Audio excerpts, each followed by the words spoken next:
Hello friends, स्वागत है आपका जेके स्टडी आईक्यू में। आज हम पढ़ाने वाले एनसीईआरटी का सार संग्रह और इसमें हम पढ़ा रहे हैं फिजिक्स पढ़ा रहे हैं। और यह वन लाइनर है, इसको बस सुन के भी याद किया जा सकता है। जितने भी एग्ज़ाम होते हैं कंपटीशन लेवल का या फिर बोर्ड एग्ज़ाम हो, एनसीईआरटी से ही सवाल पूछा जाता है। अभी तक के एग्ज़ाम में आप पहले वाला क्वेश्चन पेपर उठाकर देख सकते हैं, सब में आपको एक दो सवाल ज़रूर मिल जाएगा इस बुक से। और हर एक चैप्टर से अगर 2-3 सवाल भी आ रहा है तो बहुत सारा सवाल इससे पूछा जाता है, तो आपका एग्ज़ाम में एक एक मार्क्स बहुत मायने रखता है। आज हम पढ़ाएंगे फिजिक्स, और फिजिक्स में पढ़ाने वाले हैं गुरुत्वाकर्षण। यह बस वन लाइनर है, इसको बस सुनना है और सुनने के बाद 2-3 बार इसको सुनेंगे तो ये याद हो जाएगा। आज हम पढ़ाएंगे गुरुत्वाकर्षण, ग्रेविटी। इसमें पहला सवाल दिया हुआ है, पृथ्वी पर प्लायन वेग कितना होता है। तो पृथ्वी पर जो प्लायन वेग है उसका मान होता है 11.2 किलोमीटर प्रति सेकंड। यदि चक्कर लगाते हुए अंतरिक्ष यान से एक सेब छोड़ा जाए तो उसकी गति क्या होगी। तो अंतरिक्ष यान के साथ साथ उसकी गति से गतिमान होगा। उसके बाद है, अंतरिक्ष यात्री निर्वात में सीधे खड़े क्यों नहीं रह सकते। तो क्योंकि वहाँ पे गुरुत्वाकर्षण की अनुपस्थिति के कारण वो जो है वहाँ पे वो सीधे खड़े नहीं रह सकते हैं। उसके बाद है, पृथ्वी के चारों ओर परिक्रमा कर रहा कृत्रिम उपग्रह पृथ्वी पर त्वरण के कारण नहीं गिरता है। उसके बाद है, एक भू उपग्रह किस बल के प्रभाव से अपने कक्ष में निरंतर गति करता है। तो अपकेंद्री बल के कारण। अगला सवाल है, चंद्रमा की सतह पर प्लायन वेग पृथ्वी की सतह की अपेक्षा कम होता है क्योंकि चंद्रमा की त्रिज्या पृथ्वी की त्रिज्या से क्या है, कम है। भारहीनता की स्थिति किस कारण होती है। तो गुरुत्वाकर्षण की शून्य स्थिति के कारण ही भारहीनता की स्थिति होती है। एक लड़की झूले पर बैठी स्थिति में झूला झूल रही है, उस पर लड़की के खड़े हो जाने पर आवर्तकाल पर क्या प्रभाव पड़ेगा। तो उसका आवर्तकाल क्या होगा, कम हो जाएगा। लोलक की लंबाई बढ़ जाने के कारण लोलक घड़ी गर्मियों में धीमी हो जाती है जबकि शीतकाल में तीव्र गति से चलने लगती है। ठीक है, लोलक की लंबाई बढ़ जाने के कारण जो है गर्मी में वो लोलक घड़ी जो है धीमी हो जाती है और शीतकाल में तीव्र गति से चलने लगती है। हवा में लोहे और लकड़ी की समान भार की गेंद को एक समान ऊंचाई से गिराने पर क्या प्रतिक्रिया होगी।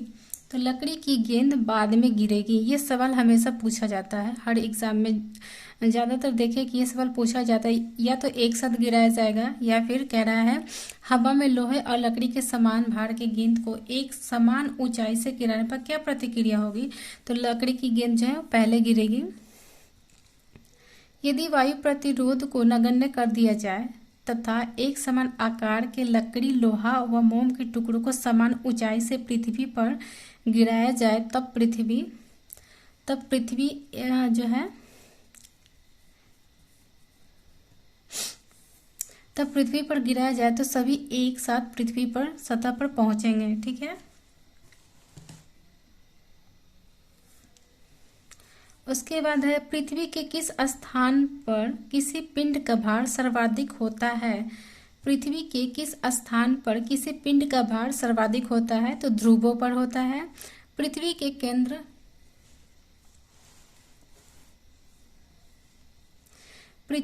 केंद्र से ध्रुवों की दूरी कम होने के कारण ध्रुवों पर स्थित पिंड पर पृथ्वी द्वारा अधिक गुरुत्वीय आकर्षण बल आरोपित होगा, इसलिए ध्रुवों पर उसका भार पृथ्वी पर स्थित किसी अन्य स्थान से अधिक होगा।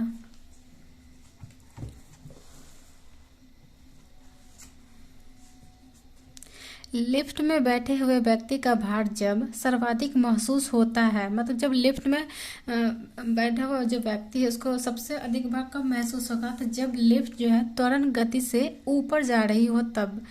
भूतुल्यकाली उपग्रह के परिक्रमण की अवधि कितनी होती है। तो 24 घंटे की होती है।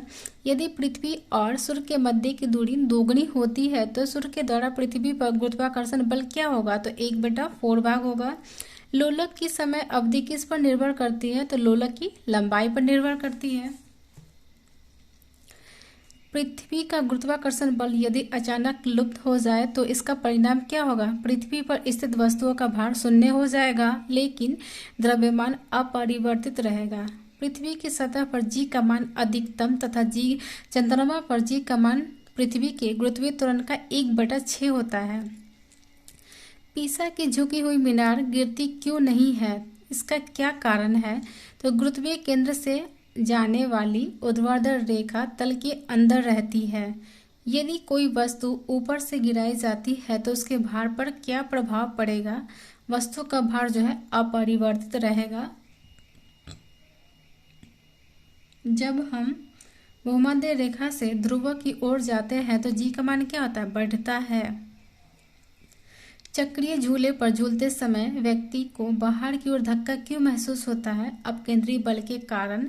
विभिन्न द्रव्यमान वाले दो पत्थर एक साथ किसी इमारत की छत से गिराए जाते हैं तो कौन सा पत्थर जमीन पर पहले पहुंचेगा? दोनों ही पत्थर एक साथ जमीन पर पहुंचेंगे।